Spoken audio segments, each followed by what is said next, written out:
You again? Yeah. I've been studying you about 15 years now. Yeah. And things are going very well. In fact, Yeah. I was hoping I could tell you how well things are going. So,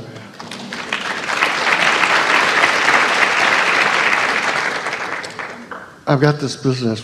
Every time you feel exhilaration, we know.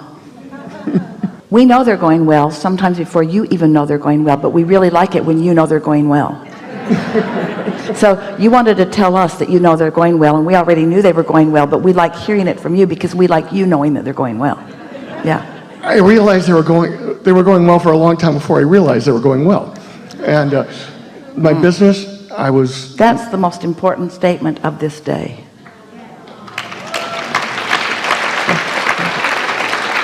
Well-being has been surrounding me even in my ignorance of it. Yeah. Yes. And so the business, I was afraid I might not be able to come today because the business that I have, we're expanding the space and we're able to break through the back wall and double the space. I mean, what were the odds of that? And I'm 100%, but but then that's just us. We've got a sort of special point of view. It's just so and things are going so well. I had a show of my work.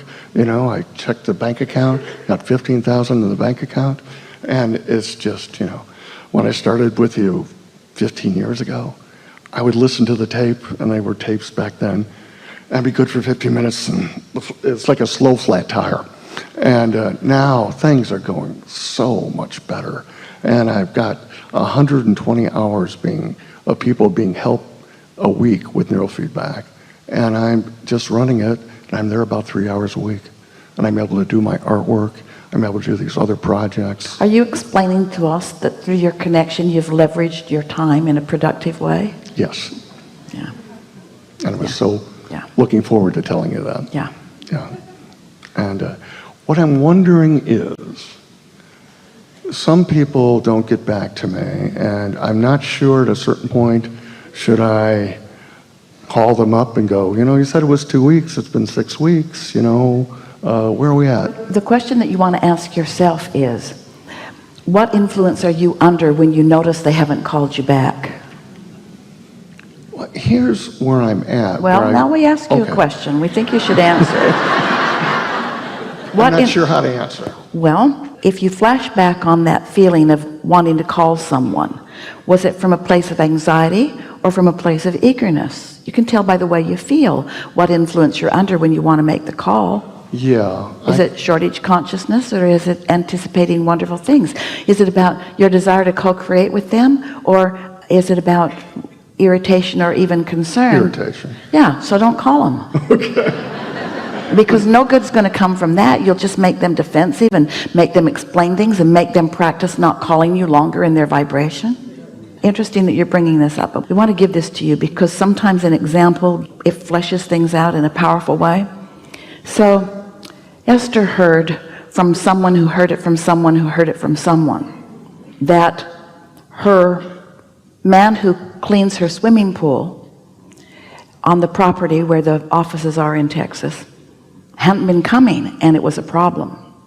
And the person who talked to the person who talked to the person was wondering if they should look for someone else. This information came to Esther while she was flying high. She had such a sense of well-being that was surrounding her that when that information came to her, it didn't come directly from a person. It was diffused because it came from this person who had heard it from this person who had heard it from this person. And so it was just this little soft light thing.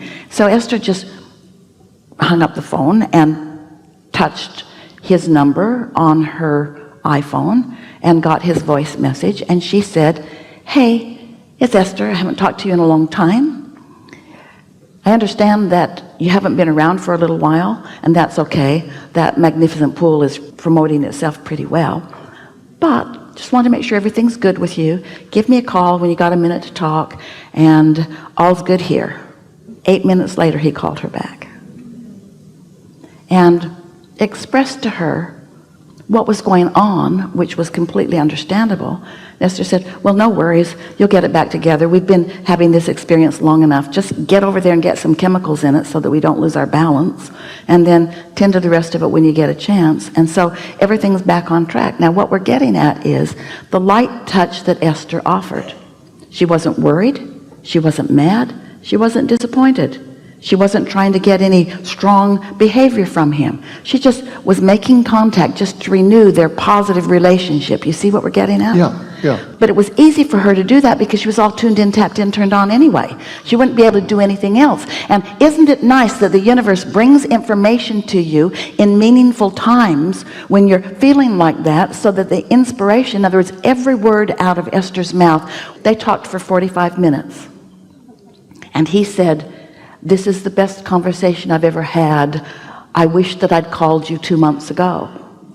Esther's never had a conversation with him. That's not the kind of relationship they have. He drives up, she waves. She doesn't even usually go outside. She gives him thumbs up. He does his thing, he goes. They don't have a relationship, except that they both have mutual love and appreciation for the balance of her swimming pool. So what was that all about? That was not just about the chemical balance in the pool. This was about the vibrational balance between them. It was also about the vibrational balance in him. So what better opportunity for someone to help somebody with their vibrational balance than when you are in perfect vibrational balance? You see what we're getting at? Yes. So the moral of this story is, never call anyone when you're in a bad mood. Never call anyone when you have awareness that you have a problem. Never call anyone. Never talk to anyone from a place of disappointment, because they're probably staying away from you because they already know you're disappointed. Maybe not in a business relationship of sales so much, but certainly in a relationship of employees or family or loved ones. If someone who wants to be tuned in, tapped in, turned on, which is 100% of you, has an awareness that you're a little disappointed in them in some way, they don't want to have a conversation with you where your disappointment is enhanced. So get yourself into the place that you know you want to feel, and feel it and feel it and feel it and feel it until the universe hooks you up and gives you both what you want. Doesn't that make perfect sense in light of what you know? What's going on in your minds? Are you thinking about the relationships that you could improve by first improving your relationship with your inner being? It's powerful. We don't believe that any of you would go into your great big carpeted room and vacuum it or use your vacuum contraption without first plugging it in. You could go through the motions. You could run that thing all over the place. You could leave tracks everywhere, and anybody watching you from outside with no sound would say, ooh, really doing a good job on that carpet. Getting down everywhere, moving all the chairs, vacuuming everywhere. But if you haven't plugged it in, you're not getting the job done. And that's how it is with your relationship with source energy.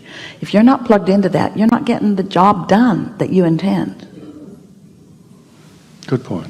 I was having a meeting somebody on Monday, and he doesn't return his phone calls. And I want to give him this nice piece of business, but sometimes he doesn't return phone calls for 3 days. You know what? The people that are the busiest are those that you most want to be in business with. In other words, if somebody is just sitting around waiting for somebody to call them so that they can call them back, they might not have a lot going on. But somebody who's got a lot going on is someone that when you partner up, they're going to focus with you. Don't make up stuff to support your worry. Make up stuff to support your desire. Haven't you heard the expression? We know you've lived it. If you want something done, find a busy person and ask them to do it. Don't ask somebody that doesn't have anything to do it. They won't get around to that either. And so he doesn't return his phone calls. It may be because he wants to make the calls. It may be that he wants to get all of his ducks in a row first. It may be that he's waiting for more inspiration. It may be that he's not tuned in, tapped in, turned on, and he's not feeling inspiration from source, and so this isn't a good time for you to rendezvous with him. It may be that your inner being's talking to his inner being, and your inner being is telling his inner being, wait until he's in a good mood and then ask him to answer this call. We're not kidding. Do you want somebody to call you and say, oh yeah, I've been meaning to get back to you? No. The answer to your question is no. If you push someone for an answer before they are in alignment and before they're ready to give you something that they want, they will always tell you no. Give them a chance to say yes, which means give them a chance to line up. But there's this thing that humans do, and we love you so much. We don't mean humans, we mean humans.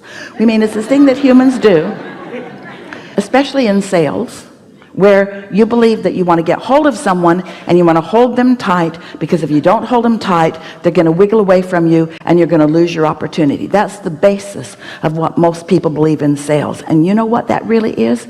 The more you hold them, the more they squirm to get away, because what they really want is the freedom to choose. And when you've got an intention for someone and you hold them tight, they want to wiggle away. They'll wait to return. They'll wait. The attitude that you want to have about that is that I have something so good for you that's going to enhance your experience so much, and when the timing is right for you, I know that we'll make contact, and meanwhile I wish you well in whatever it is that you've got going on. Okay. Don't you know that from yourself? Have you ever had somebody after you to make a decision? Doesn't matter who it is. Maybe it's a lover. When someone's after you for a decision that you're not ready to make, don't you want to run from them?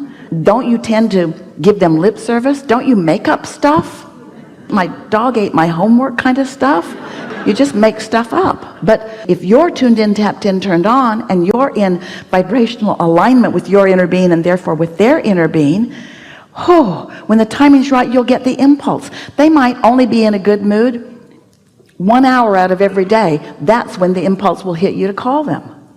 But if you're worried about them not returning your call and you feel like you should call them, you'll call them at a bad time every time, and you should see their phone. You should see all the people they don't call back. And it's not personal. It's what overwhelmment feels like. It's everybody wanting something from me that I'm not ready to give. That's what that feels like. But everybody has desires, and everybody has desires that could dovetail with yours. You just got to give them a chance to know it, you see. Yeah. Play with that. You're going to like it so much. You'll find yourself saying to people, yeah, I was going to call you back, but I just didn't feel like it. And they'll say, I beg your pardon? Yeah, I kept feeling like I should call you, and then I realized it's because I was worried about you, or I was disappointed or something. And so I've got in the habit of never calling anyone unless it feels like a really good idea to call them. And so it's been a few months, but here I am. They'll laugh, they'll get it, and they'll say, yeah, I've been really busy. I broke my foot, or I went bankrupt and now I've recovered. Yeah. Enough? I think so. Can I fine tune in any way that I'm not aware of? Things seem to be going really well. I'm just wondering, since we're both here. Yeah, you're trying too hard. Okay. You're a little too action-oriented. All right. You're not operating only from inspiration. Okay. You're operating out of habit of what good businessmen do. Some of it's good advice to yourself and some of it isn't. But all of it falls under the umbrella of trying a little bit too hard. And what that falls under the umbrella of is wanting to be productive and effective and a good businessman, rather than wanting to be happy and free and flowing and experiencing the assistance of the universe. And what that's under the umbrella of is, I need to prove myself to someone, as compared to those that I don't need to present a good image to already love me. Hear that? If you're trying to perform for the accolades of others who might watch you, humans do that all the time, but your inner being is not asking for that from you. And it's hard for you to make that transition. It's hard to accept that my inner being adores me no matter what.